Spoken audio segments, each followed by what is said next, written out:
Welcome to the Federal. We are joined by Mr. Aspire Swaminathan, a political strategist, a former AIADMK member he has also been the head of the IT wing of the AIADMK in his previous avatar. Thank you, Mr. Swaminathan, for joining us today.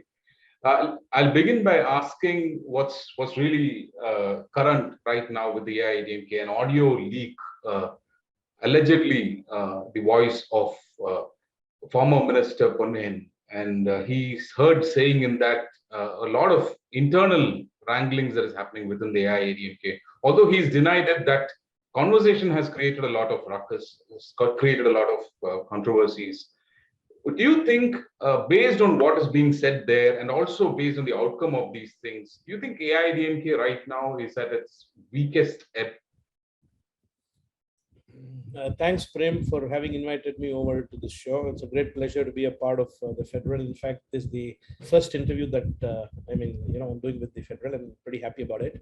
Let me give you a background to this, okay? Whatever the Ponnaiyan has opened up, what I would call is the first Pandora's box, all right?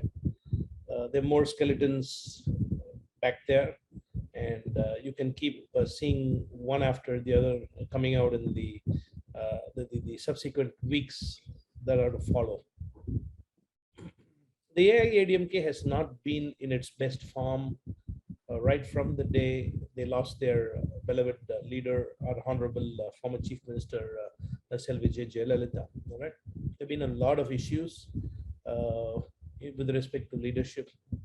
They unanimously, okay, underline the word unanimously, wanted Mrs. Sasikala to take over the party, and you would have seen a lot of hue and cry, a lot of drama coming from multiple sources, saying that she is the only one who can lead. In fact, people crying, people begging. Okay, if you recall those days, Ponnaiyan would have come out of the residence of the former Chief Minister at Poise Garden, and he would have made a statement saying that Jayalalithaa had nominated only Sasikala as her legal heir, and to his claim, to support his claim, he had a fixed deposit receipt of I wouldn't know, a few lakhs or a few crores, that Madam Jayalalithaa had in her name, with the nominee as VK Sasikala.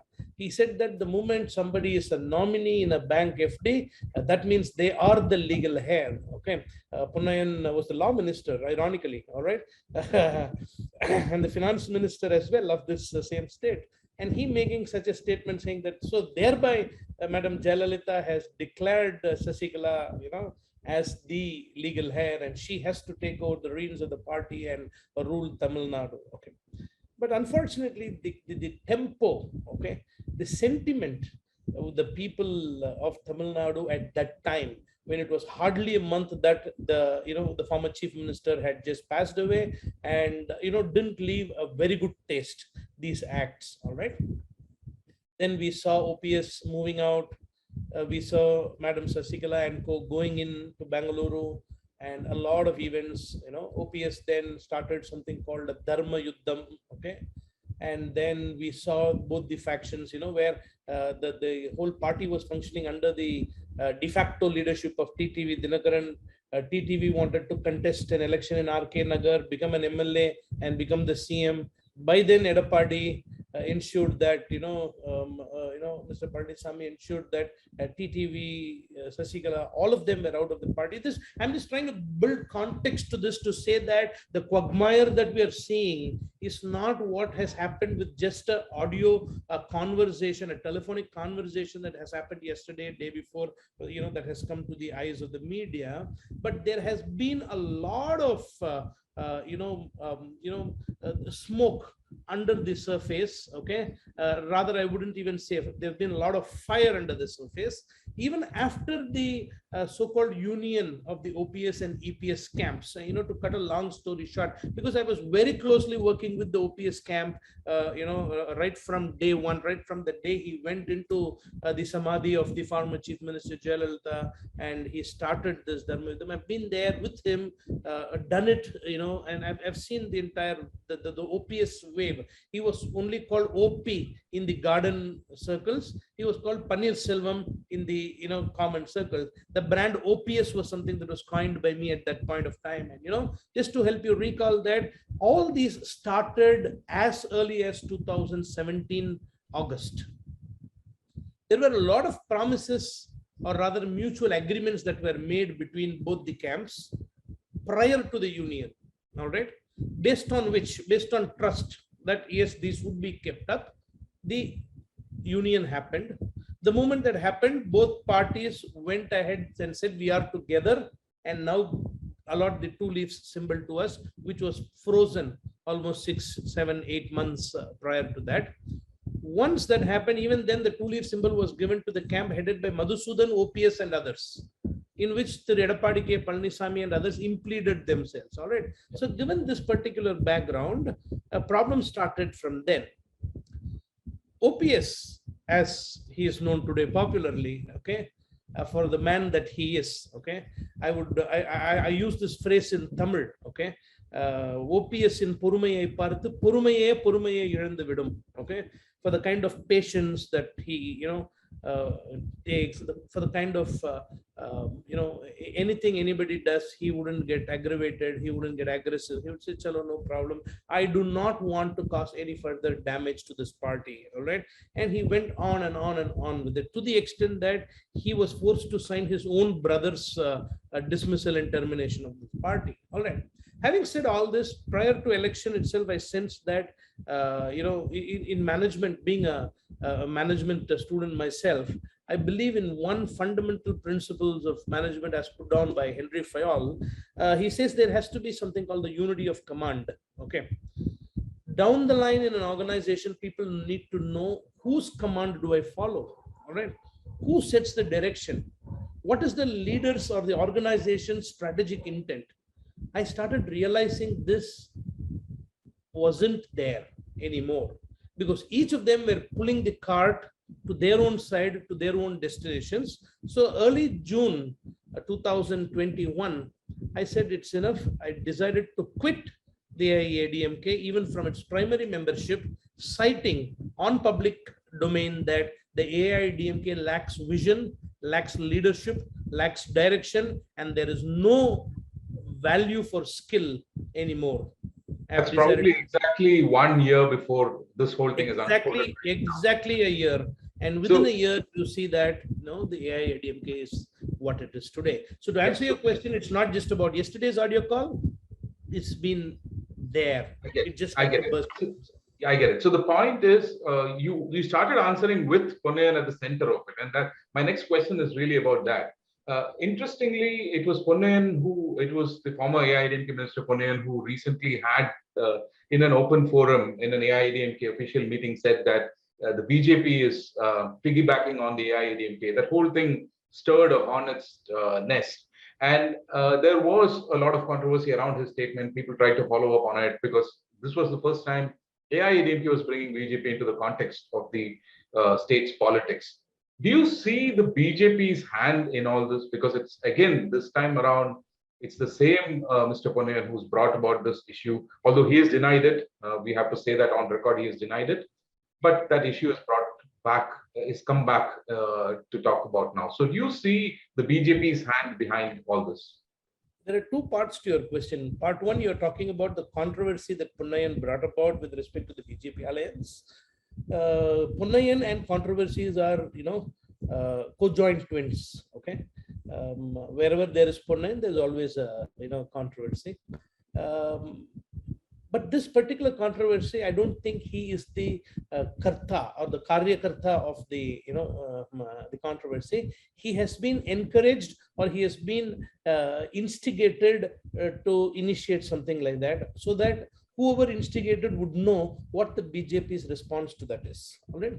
I was the first to bring on record that Edappadi Palaniswamy had a conversation with Rahul Gandhi, and they had certain discussions, which has been smelt by the center, and the center has decided to support OPS. All right, I still hold to that stance, because while it may be a hypothesis, because I don't have call records or whatever, but the hypothesis is very true, because all the happenings after that, exactly seem to point out to that. So Ponnaiyan has been asked to speak about this. Okay, if you look at the pattern, okay, I'm very carefully using the pattern. There was this gentleman called K Swaminathan, a former MP from AIADMK, an MGR time man, who was dismissed from the party because he spoke something against BJP alliance. Similarly was Anwar Raja a little later, all right, the former MP from Ramnad, and a former minister, in fact, if I recall right.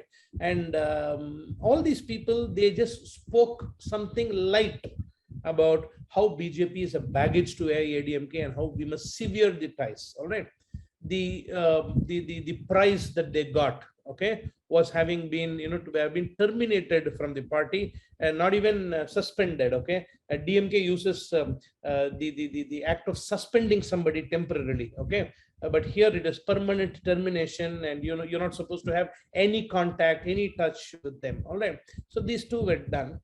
The same point that K Swaminathan made, okay, Mr. Thambidurai made a similar remark in about a week or fortnight thereafter, okay, after that incident, but nothing could happen to him. All right. Today, with this incident, Mr. Ponnaiyan has gone to a level of actually very strongly coming down on the BJP. All right, but still the leadership just said it is his own opinion, and we don't take ownership. And where did this happen? Not at Ponnaiyan's house, not at Mr. Ponnaiyan's farmhouse, okay, not while he was walking at Annanagar Tower. This has happened in the party headquarters, where he says that the BJP is trying to grow at the cost of AIADMK, okay, and he has been pardoned and left off, which itself means that this has his leadership's blessings. They wanted to check what is the BJP's response. Right, so that is part number one. Part number two, if you ask me, is BJP behind this audio? I mean, I would say these are two small ways for them to handle it. All right, I've seen them doing much more strategic things. Yeah, and those strategic things are at places where what is at stake is much higher than just this. So if you ask me a question whether is BJP behind this, no, I don't think so. The origin of this question is the fact that a weakened AIADMK is probably going to benefit the BJP more than the arch rival DMK, because in a bipolar politics that Tamil Nadu has always witnessed, it is good for DMK if the AIADMK remains in a certain form rather than being decimated completely. Very beautifully, it has so evolved, Prem, that the BJP need not do much to weaken AIADMK, because it's getting weaker and weaker by the day by its own self. An act of self-destruction has already begun. All that the BJP needs to do is to ensure that, because there is a myth that philosophically, okay, an AIADMK person would gel with a BJP philosophy. Okay, I would very consciously and carefully call it a myth, because there are divided opinions on that. Okay, because on one side you're saying that there's so much of an anti-BJP wave within the AIADMK. On the other side, if BJP believes that all those people are going to join here, okay, hypothetically mathematics doesn't add up. Okay, if are they going to go to the DMK? Truthfully, I must tell you, there are at least 5,000 to 10,000 people at the grassroots level on a daily basis at the villages, moving out of AIADMK over the last 1 year. Okay, which this leadership has. 60% of them are going to the DMK. Yeah, and the 25-30% are attracted by the BJP's current leadership. Okay, because I travel quite a lot. Okay. And in many places where I haven't seen BJP flags or the wall paintings or whatever, okay, I'm able to notice those of late. All right, so there is growth. Is this growth intense enough, fast enough, penetrative enough for them to to significantly showcase something? Is a pure wait and watch. Yeah, because you in part answered the next question that I had in mind, which is basically, the AIADMK has always boasted about a cadre base that's 1.5 crore strong, and it is a ground up party. The party infrastructure was built from ground up. And for the BJP to start slowly reaping the benefits of a problem that's growing within the AIADMK, is that likely to happen organically, or is that likely to happen with such controversies brewing within the AIADMK? Strategically looking at it, for the BJP, it makes sense to have a strong ADMK at least till the end of 2024 elections. All right, because the BJP has not yet gained foot on its own. It's still trying to creep over and grow. At that time, the support system that they need, okay, at the booth level, at the village level, at the union level, at the panchayat level, their dependence on AIADMK is supposedly quite high. All right. Having said that, I do not think BJP, see, the one beauty with BJP is when they run a marathon, they don't sprint. Yeah. I hope you understand what I'm saying. They know they are running a long-term race, and they do not want to sprint and exhaust their energy. So that one thing is pretty clear with the BJP. So they will not exhaust a run out of fuel. So for them, a stronger, a healthier AIADMK right now is very important. So they're going all out to weaken ADMK further may not be in their strategic agenda. All right. So in that situation, if they really want a strong AIADMK, it is obviously in AIADMK's interest to at least hold on together till then. But considering what's happening within the party right now, do you think it's going to hold on that long? Or where do you see, I mean, the final question is, where do you see the future of AIADMK with the way things are unfolding? Precisely what I said. The AIADMK is in a self-destruction mode. All right. Almost 9 months back, I said the BJP narrative is that it's a DMK versus BJP in Tamil Nadu. Okay. And they have been very well able to establish that narrative. All right. The AIADMK as an opposition party, while may claim mathematically to say we spoke this, we spoke that, okay, politics is all about perception. Okay, what a larger number of people feel about a particular philosophy or a particular person or a particular issue. I think a larger portion of Tamil Nadu feels that the BJP has scored better than the AIADMK in functioning as an opposition party. Point number one. Point number two, the AIADMK, the moment they raise their voice, okay, they will have a DVAC visitor the next morning. Okay, they have enough of burden on their pockets, so they're also taking it slow. All right, as in Tamil you say madiyila ganam illanna valiyila bayam edharku, inga madiyellam ganam irukkum poludhu valiyellam bayamagathane irukkum. They do not raise their voice out there. They're just silent spectators. In fact, I've never seen people praising the chief minister from an opposition party. I mean, I've been there for 12 years. I've run 5-6 elections for that party. I knew how the former leader, like a military commander, used to run the party. And now we see leaders like Sengotayan praising the chief minister. Of course, yes, this chief minister is definitely, having said that, I must put that on record, has definitely outperformed in terms of perception what people thought MK Stalin was and what actually MK Stalin is. There is definitely a paradigm shift in the way that people are seeing this CM. His mature acts of having the best officers like Uday Chandran, like Dr. Shailendra Babu, like Dr. Irayanbu. Okay, all these have actually, I'm talking about the initial stages. People started talking the next 10 years is a DMK government in Tamil Nadu. All right, to the extent that the Honorable Chief Minister on Assembly went on record saying that I do not want you to waste time praising me. Let's do the business, for which we are. That shows that Mr. Stalin is a far more mature politician. Okay, he has adapted himself to what the youngsters today look of a political leader. To the extent he went saying that I do not want you to destroy the bags, school bags. that, carry the former Chief Minister Jayalalithaa and Edappadi Palaniswamy's photographs, because the exchequer, we're already, in a very bad state. I do not want the treasury to burn further money on this. There was about 13 crores or whatever, which is hardly any small peg in the overall budget. Okay, but he still said that we shouldn't do that. All these show the maturity of this man, and say that, hey, I'm not getting into this petty things. I want to do the right things at the right time, and he's at it.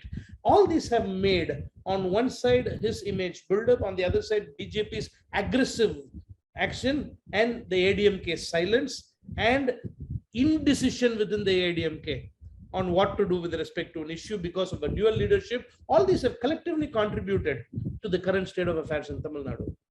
All right, so that's very nicely put. A very clear picture that you've given in what you think is the current situation. You're somebody, just finally, just for a quick thing, probably to catch our audience's attention. You're somebody who's dealt with coders, you built algorithms, you've created timelines for businesses. What is your timeline for AIADMK looking like, if you were to create one? Okay. As I see it, the next 3 months is going to see a lot of legal issues. The next 3 months will see a lot of negotiations. And the next 3 months, there'll be settlements, because you'll hardly be 1 year ahead of the Lok Sabha elections.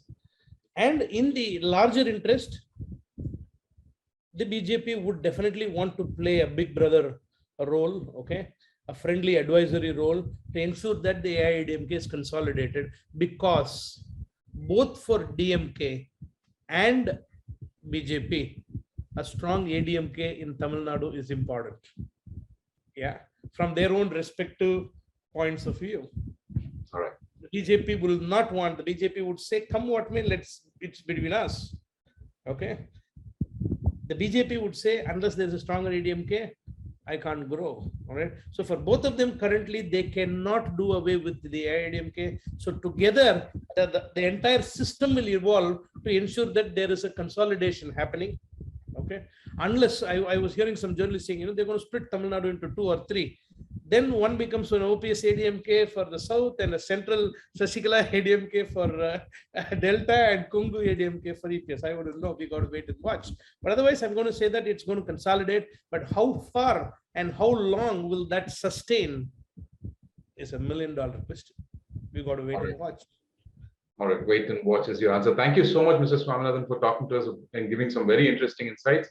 I hope you've subscribed to the Federal YouTube channel. And I request all of viewers who are watching this to... That's your marketing sign up. Thank you very much, Prem. It was a wonderful interview.